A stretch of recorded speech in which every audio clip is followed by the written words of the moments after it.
السلام علیکم۔ یہ میری آپ سے 130 ملاقات ہے۔ موسم آج بڑا خوشگوار ہے، ٹھنڈی ہوا چل رہی ہے۔ سنا ہے کہ راولپنڈی اسلام آباد کی طرف بارش ہوئی ہے۔ ابھی میں آپ کو سن 2000 میں واپس لیے چلتا ہوں۔ والدہ صاحبہ کے ساتھ حج کے بعد ہم واپس اپنے آبائی شہر شناس میں جہاں مقیم تھے پہنچ چکے تھے۔ چونکہ بینک نے مجھے آفر کی تھی رہنے کے لیے، میں نے مزید رہنا بیکار سمجھا۔ ایک دو بینک سے مجھے ٹیلی فون بھی آئے، لیکن میں نے سوچا چلیں بہت ہو گیا ہے۔ ہاں، یہ میں نے ضرور کیا کہ بینک والوں نے میرے کہنے پہ مجھے یورپین ایمبیسیز کے نام لیٹر لکھ دیے۔ تو فرانس والی ایمبیسی، بیلجیم والی ایمبیسی، ہالینڈ ایمبیسی، کیونکہ ہالینڈ میں بڑے بھائی تھے سرفراز صاحب، خالد صاحب بیلجیم میں تھے، ذوالفقار بھائی بھی ہالینڈ میں تھے۔ تو میں نے سوچا کہ چلو پہلے ہالینڈ ایمبیسی میں ٹرائی کرتے ہیں۔ ممتاز بھائی کا بھی پروگرام بن گیا کہ چلو میں بھی یورپ گھوم آؤں۔ انہوں نے بھی اپنے ڈاکومنٹ کمپلیٹ کیے۔ اکاؤنٹ میں وہ بیلنس وغیرہ مانگتے ہیں، بیلنس سفیشینٹ ہونا چاہیے، سیلری ہونی چاہیے۔ چونکہ میرے پیسے ممتاز بھائی کے اکاؤنٹ میں پڑے ہوتے تھے، ان کو اس معاملے میں کوئی مشکل پیش نہیں آئی۔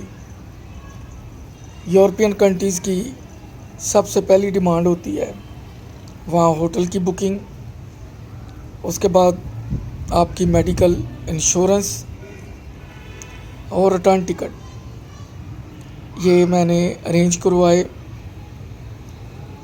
اور اس کے بعد ہم لوگ ہالینڈ ایمبیسی میں چلے گئے۔ وہاں کاؤنٹر پہ جا کے میں نے فارم لیا ویزا اپلیکیشن کا۔ ایک میں نے پہلے ہی منگوا لیا تھا، ایک نہیں بلکہ 2-3 منگوا لیے تھے، دوست جب گئے تھے۔ وہ میں نے ریہرسل کر لی تھی کہ اس کو فل کیسے کرنا ہے۔ تو جیسے ہی فارم ملا، ادھر ایمبیسی کے اندر ہی بیٹھ کے ویٹنگ ہال میں نے ہارڈلی کوئی 10 منٹ لگے ہوں گے، فارم کمپلیٹ کیا۔ 74 میں میرا پہلا پاسپورٹ بنا تھا۔ ہر 5 سال بعد پھر پاسپورٹ رینیو ہو کے نیا ملتا ہے۔ تو حساب لگا لیں میرے پاس تقریباً میرا خیال ہے 5 پاسپورٹ تھے، اور 5 ایک ہی جگہ ٹیگ تھے۔ میں نے فارم فل کیا اور کاؤنٹر پہ چلا گیا۔ وہاں لیڈی تھی ڈچ، میں نے اس کو دیا تو وہ مجھے کہتی ہے جینٹل مین 1 بائی 1۔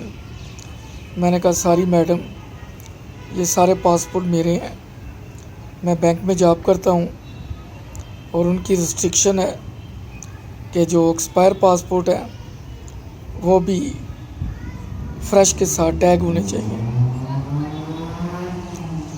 خیر، وہ بڑی متاثر ہوئی۔ میں نے اس کو بینک کا لیٹر دیا، ساتھ میں نے اسٹیٹمنٹ لگائی، سیلری سلپ تھی میری۔ تو اس نے شاید 2 دن کا ٹائم دیا، کوئی سوال جواب نہیں کیا۔ کہنے لگی آپ 2 دن بعد آ جائیں۔ فیس عمانی ریال شاید 2 ریال تھی، اس نے کہا وہ میں نے جمع کروا دی۔ اب ممتاز بھائی کی باری تھی، انہوں نے بھی جا کے اپلیکیشن جمع کروائی۔ تو ان کو بھی انہوں نے 2 دن کا ٹائم دیا۔ اب ہم 2 دن کے بعد مسقط گئے۔ ایمبیسی انکلیو میں جو بنا ہے ان کا کیپٹل میں، وہاں ایمبیسی تھی ڈچ۔ ایک بات بتاؤں، ڈچ ایمبیسی میں کوئی ویزا اپلائی کر کے جاتا ہی نہیں تھا، انہیں پتہ تھا یہ بہت کویسچن کرتے ہیں اور ویزا بڑا مشکل ہے. شینگن کنٹری تھے جس میں ہالینڈ بھی تھا، France, Belgium, Portugal, Spain, Germany.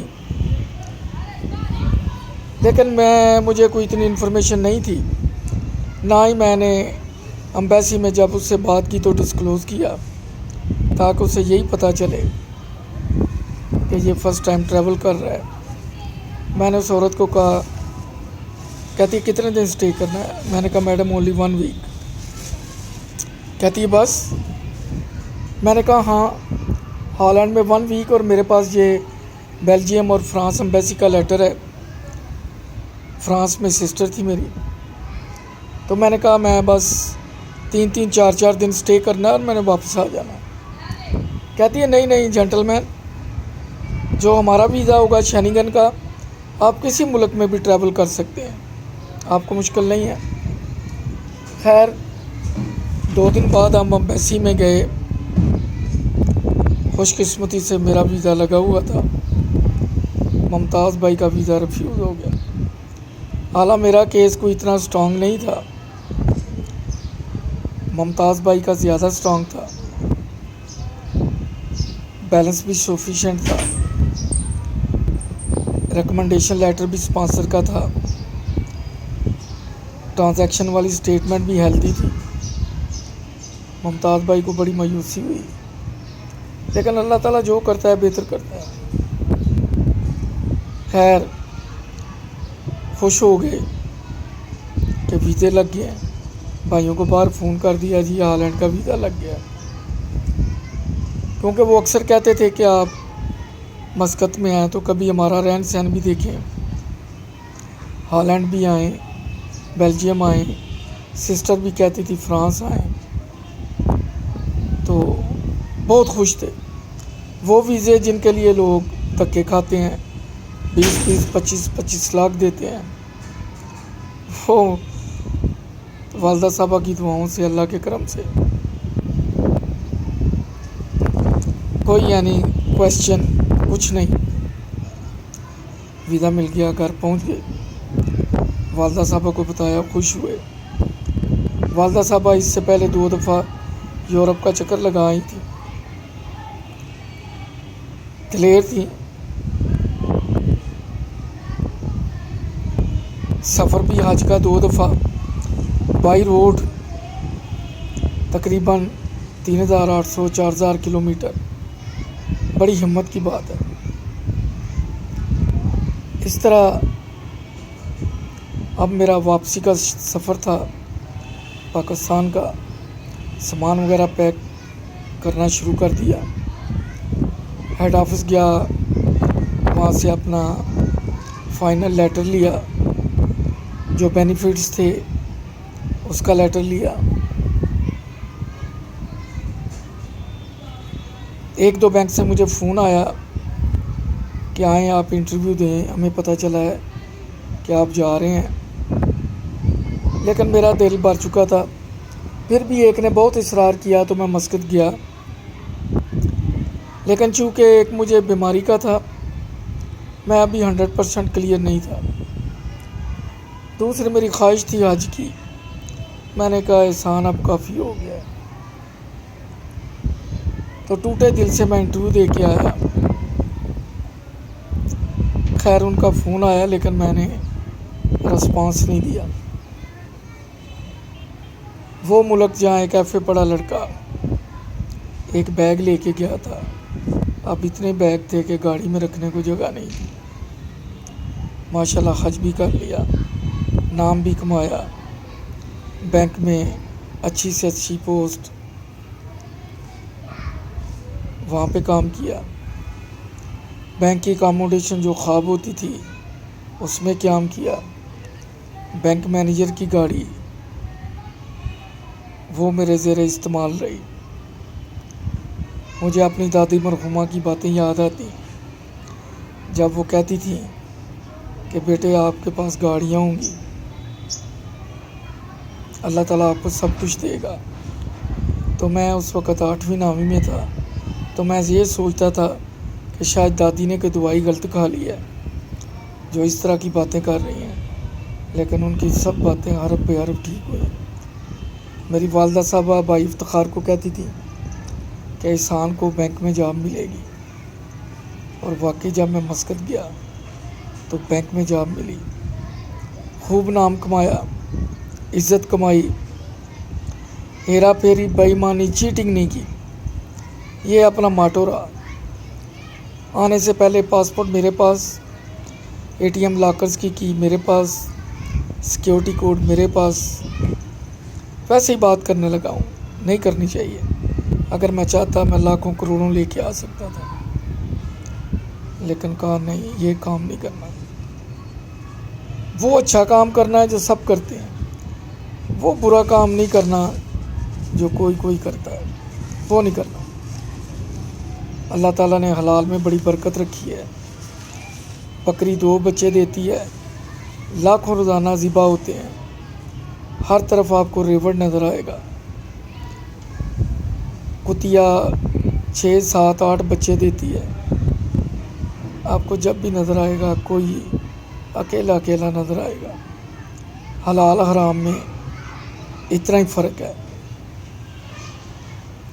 ہمارے والد صاحب اللہ جنت نصیب کہا کرتے تھے کہ بیٹے اگر میں چاہتا تو ہر گاؤں میں میرے پلاٹ، شہر میں پلاٹ ہوتے۔ وہ الحمدللہ نائب تحصیلدار ریٹائر ہوئے تھے، لیکن انہوں نے کہا نہیں، میں نے اللہ تعالیٰ سے وعدہ کیا ہے کہ اولاد کو حرام نہیں کھلانا۔ بیٹے آپ بڑے ہو گئے تو اللہ تعالیٰ آپ کو سب کچھ دے گا، میری دعائیں آپ کے ساتھ ہیں۔ میں آپ کو لقمہ حلال ہی کھلانا بہتر سمجھتا ہوں۔ اگر یہی میں پراپرٹیاں بنا کے دنیا سے رخصت ہو گیا تو تم برے راستے پہ اگر چل نکلے تو انہی کو بیچ کے اپنی زندگی برباد کرو گے، عیاشیوں پہ اڑا دو گے، کیونکہ آپ نے محنت سے نہیں بنائی ہیں۔ تو آج الحمدللہ ان کے سنہری لفظ میرا سرمایہ ہے۔ آج ہم سب بھائیوں کے اپنے گھر ہیں، گاڑیاں بھی ہیں، ریل پیل ہے، بچے ماشاءاللہ پڑھے لکھے ہیں۔ کوئی مجھے پوچھے تمہاری آخری حسرت کیا ہے، تو میری یہی ہے کہ اللہ تعالیٰ پھر اپنے گھر کی زیارت کرائے، حج پہ جائیں۔ میرے بچے اکثر مجھے کہتے ہیں کہ ڈیڈی سیالکوٹ سے کہیں لاہور وغیرہ نکل جائیں، چھوٹا شہر ہے، تعلیم کے اتنے موقع نہیں ہیں۔ تو میں ان کو یہی کہتا ہوں کہ بیٹے یہاں میری والد والدہ کی قبر 10 سے 15 منٹ کے فاصلے پہ ہے۔ یہ مجھے بہت اچھا لگتا ہے۔ میں کہاں سے لاہور سے یا کسی اور سٹی سے آیا کروں گا۔ بس ہر ایک کا اپنا خیال ہے۔ اللہ تعالیٰ ہمارے والدین کی مغفرت کرے، ہمارے بچوں کو کامیاب کرے، ہمیں صحت تندرستی دے۔ میرے خیالات کا کسی سے اتفاق یا اتفاق نہ ہونا محض اتفاق ہوگا۔ اللہ تعالیٰ آپ سب کو خوش رکھے۔ میرا چینل سبسکرائب کیجیے۔ اگلی ملاقات میں پاکستان کے واپسی کی سفر کی بات ہوگی۔ اللہ حافظ۔